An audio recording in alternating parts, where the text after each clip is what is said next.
प्रभाग 7 मधून वंचितचे प्रवीण भाऊ बोदडे विजयाच्या वाटेवर. जनतेचा मिळत आहे भरभरून आशीर्वाद. नगर परिषदेची निवडणूक आता चांगलीच तापली असून प्रभाग 7 मधून वंचित बहुजन आघाडीचे प्रवीण भाऊ बोदडे अखेर विजयाच्या वाटेवर आले असल्याचे चित्र आता स्पष्ट होत आहे. शहरात सर्वात जास्त मोठा मतदार असलेला प्रभाग म्हणून 7 आहे.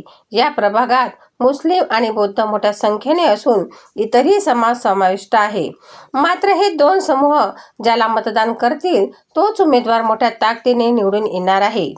प्रवीण भाऊ बोदडे यांना आझाद नगर, मिल्लत नगर, अक्सा कॉम्प्लेक्स, व्यंकटेश नगर, आम्रपाली नगर, पंचशील नगर परिसरातील मतदार पसंती देत असून या मोठ्या पाठिंब्यामुळे प्रवीण भाऊंचा विजय सुकर झाला आहे.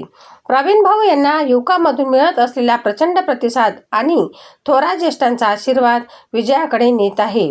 प्रभागाचा चौफेर विकास आणि सर्वसामान्यांकरिता लढा देण्याची त्यांचा बाणा पाहून प्रभाग 7 मधील नागरिकांना एक सक्षम नेतृत्व मिळाल्याची चर्चा प्रभागात आहे. सनसनी न्यूज, शेगाव.